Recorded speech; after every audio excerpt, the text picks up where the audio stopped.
Comme vous le savez, Gaston nous a parlé un peu au début de l'émission que son sujet était la mort. Comment, Gaston, est-ce qu'on peut envisager la mort? Il est vrai que pour la plupart des gens, la mort sème toujours la panique, la peur. Et puis on n'a qu'à se rappeler ce qui s'est passé au moment de ces derniers tremblements de terre, puis en particulier celui du 17 janvier en Californie. Des milliers de gens étaient en état de choc.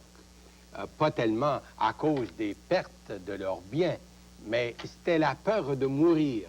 On croyait que la dernière heure était arrivée. Plusieurs ont exprimé leur peur en disant on croyait que c'était la fin. Il en est ainsi chaque fois que se produit un cataclysme, que ce soit un tremblement de terre, ou encore un volcan, ou encore un ouragan qui se présente dans l'horizon quelque part. Bien sûr, les médias informent les gens des dangers. Et beaucoup de gens vont quitter même leur foyer pour se mettre à l'abri quelque part. La peur de mourir. Et que dire de tous ces gens qui, tous les jours, se font dire par le médecin, nous devons vous soumettre à des traitements de chimio ou radiothérapie. C'est normalement suivi par une période de choc. La peur de mourir. Le cancer et ces derniers temps, le sida, sont des mots qui sèment la peur, puis la panique chez beaucoup de gens. La mort reste toujours l'ennemi numéro 1 de l'homme. Même si la mort est universelle, on ne s'y habitue jamais. Comment devons-nous envisager la mort? Ou encore, quand devons-nous envisager la mort? Bien sûr que l'Écriture de nous mettre en garde en nous disant « Prépare-toi à la rencontre de ton Dieu ». C'est lorsque nous sommes en bonne santé et puis en bonne forme et que nous avons toutes nos facultés mentales que nous devons y faire face et être bien préparés. La plupart des gens vont prendre de l'assurance en cas où la mort pourrait les toucher.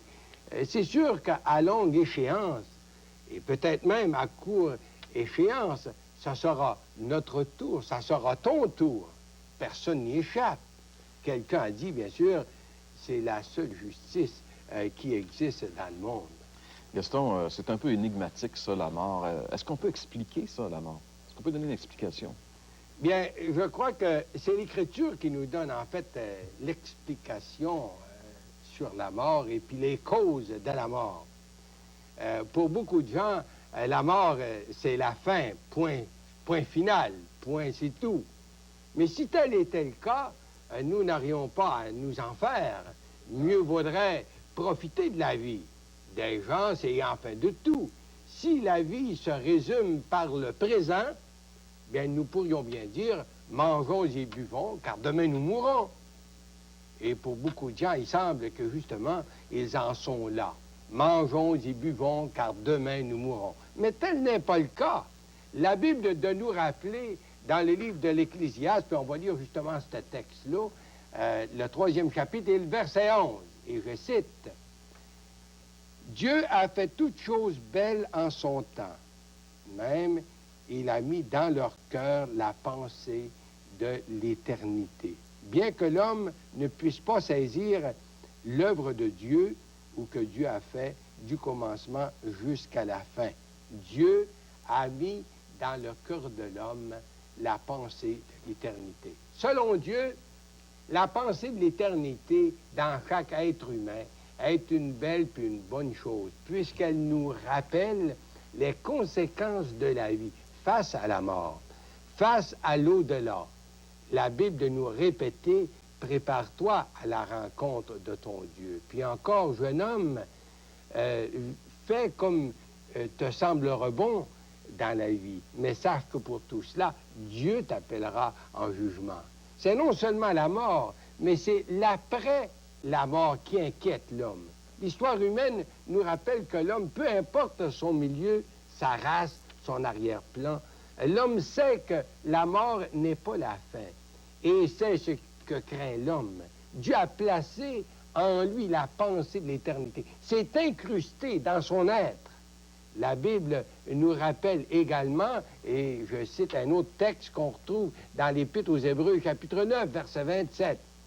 Et comme il est réservé à l'homme de mourir une seule fois, après quoi vient le jugement.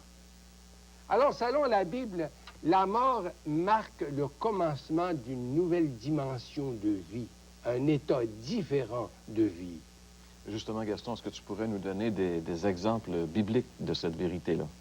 Ah oui, tout d'abord, j'aimerais rappeler aux gens le message que tu nous as présenté il y a quelques semaines, hein, dans le chapitre Luc, le chapitre 16 hein, de Luc, où il est question du riche. On l'appelle le méchant riche, mais le riche et Lazare. Et puis tous les deux sont morts. Et puis qu'est-ce qui arrive à l'un comme l'autre après la mort? Tout d'abord, j'aimerais souligner que la Bible nous parle de deux aspects, où elle nous présente deux aspects à la mort. Il y a la mort physique, bien sûr, puis il y a aussi la mort spirituelle. Et puis la mort spirituelle, c'est bien ce qui est arrivé en début. Au début, dans le livre de la Genèse, lorsque Dieu créa l'homme et la femme, ils étaient tous deux des créatures parfaites. Et tous deux jouissaient de la présence de Dieu. Tous deux avaient été créés pour vivre et non pour mourir. Dieu les avait placés dans ce jardin, puis ils allaient vivre et s'épanouir dans la dépendance de Dieu. Dieu avait planté au milieu du jardin l'arbre de la connaissance du bien et du mal avec la défense d'en manger. Bien sûr, pour rappeler à l'homme son autorité, sa souveraineté, ses droits de créateur. Le jour où tu en mangeras, avait dit Dieu à Adam et Ève, tu mourras certainement, Genèse chapitre 2, verset 17. Mais le péché de l'homme fut de défier l'autorité de Dieu et d'établir sa propre volonté, repoussant de ce fait la volonté de Dieu. Ce jour-là, Dieu intervint et chassa l'homme du jardin et de sa présence.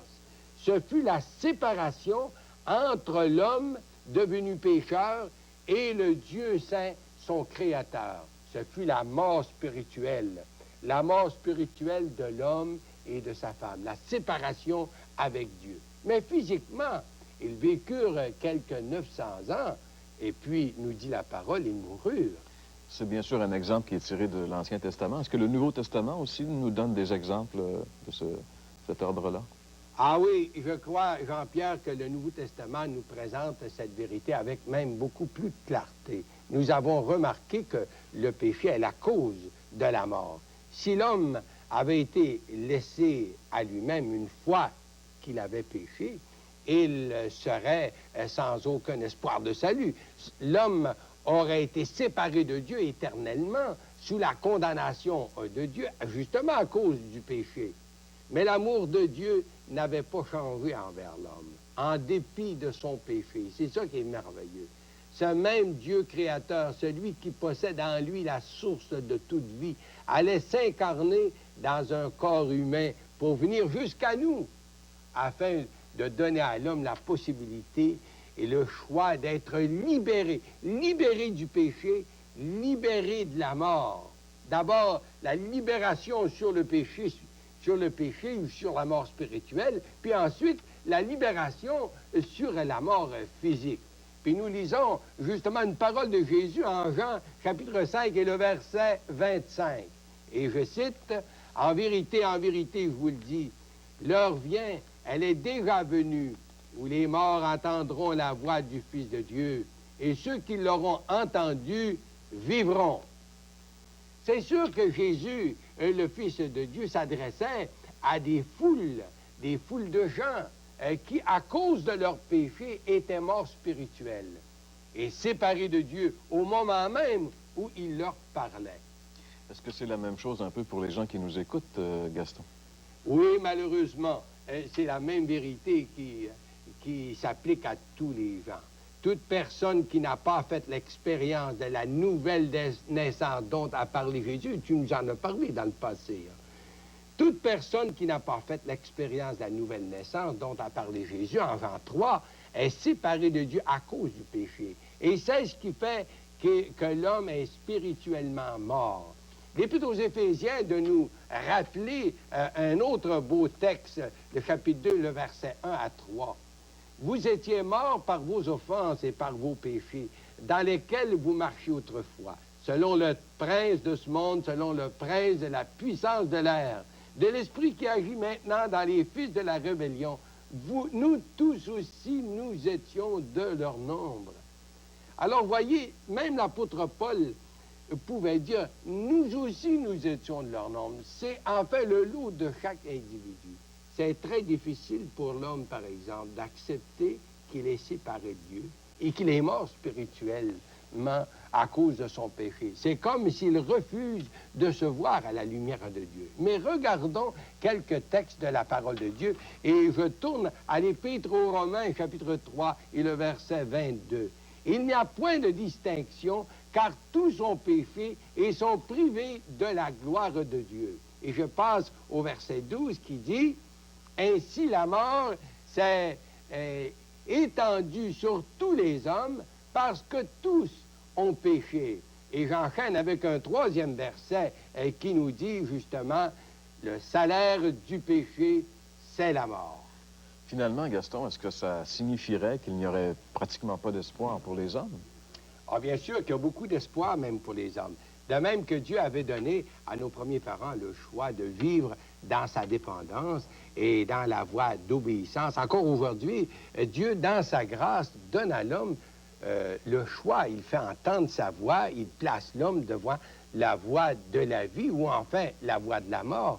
Dans l'Épître aux Éphésiens, chapitre 2, versets 4 et 5, on lit ce texte, « Mais Dieu, qui est riche en miséricorde, à cause du grand amour dont il nous a aimés, nous qui étions morts par nos offenses, nous a rendus vivants avec Christ, et c'est par grâce que nous sommes sauvés. » C'est ça la bonne nouvelle. Le Fils de Dieu est venu jusqu'à nous afin de répondre pour nous et payer notre rançon. Dans l'Épître aux Romains, chapitre 5 et le verset 8, et nous lisons justement ce beau texte qui se cite comme tel, « Mais Dieu prouve son amour envers nous, en ce que lorsque nous étions des pécheurs, Christ est mort pour nous. En acceptant de porter nos péchés, le Fils de Dieu fit expiation pour vous, pour moi. Et c'est pour nous qu'il est descendu dans la mort. C'est notre mort qu'il a subie. » Et aujourd'hui, la parole de Dieu nous place devant un choix. Vous devez soit accepter Jésus comme Sauveur et Seigneur, ou encore vous pouvez rester tout simplement comme vous êtes, puis esclave de vos péchés. Et c'est par la foi qu'on doit recevoir Jésus. Il y a beaucoup de gens qui croient aujourd'hui qui sont corrects devant Dieu parce qu'ils se mesurent avec d'autres. On va toujours trouver des gens qui sont pires que soi. Puis ils vont dire, mais je ne suis pas pire que les autres.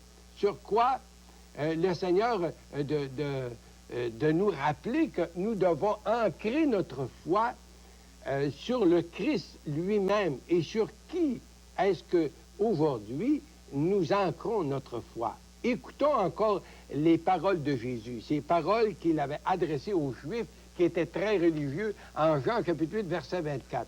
« Si vous ne croyez pas qui je suis, vous mourrez dans vos péchés. » Plus tard, il leur dira, « Je suis le chemin, la vérité et la vie, et nul ne vient au Père que par moi. » Mais, me direz-vous, je crois que Jésus est le sauveur des hommes, mais les démons y croient aussi. Un des reproches que Jésus avait fait aux gens religieux de son temps, c'était bien ceci, « Vous ne voulez pas venir à moi pour avoir la vie. » De croire que Jésus est le sauveur des hommes, ce n'est pas suffisant. Il faut venir à lui, il faut s'humilier devant lui et lui dire que vous êtes pécheur sans aucun mérite. Vous devez être prêt à vous engager avec lui, vous livrer tout entier et sans réserve à lui. C'est ce que fit l'apôtre Paul. Non seulement il a reconnu en Jésus son véritable sauveur, mais il lui a cédé sa vie et s'est engagé avec le Christ. Il pourra dire, pour moi, la mort m'est un gain et vivre, pour moi, c'est le Christ. Alors, cher ami, c'est à vous tourner vers le Christ et puis l'accepter comme votre sauveur personnel. Pourquoi pas le faire présentement. Oui, merci beaucoup, Gaston. C'est vrai de rappeler que l'apôtre Paul était vraiment un homme prêt à rencontrer son Dieu. Et vous, mes chers amis, est-ce que vous êtes prêts à rencontrer Dieu? Dans l'Ancien Testament, le prophète Amos dit ceci, « Prépare-toi à rencontrer ton Dieu ». Et la seule façon d'être prêt à rencontrer Dieu, c'est d'être trouvé en Jésus-Christ. Et être trouvé en Jésus-Christ, c'est avoir déjà reçu le Christ comme Sauveur et Seigneur. Si vous ne l'avez jamais fait, faites-le maintenant, mes chers amis. Parce que vous ne savez pas le jour où la mort vous amènera devant un Dieu juste et un Dieu saint. Et parce qu'on ne sait pas le jour où on meurt, il faut se préparer dès maintenant en recevant le Christ comme Sauveur personnel.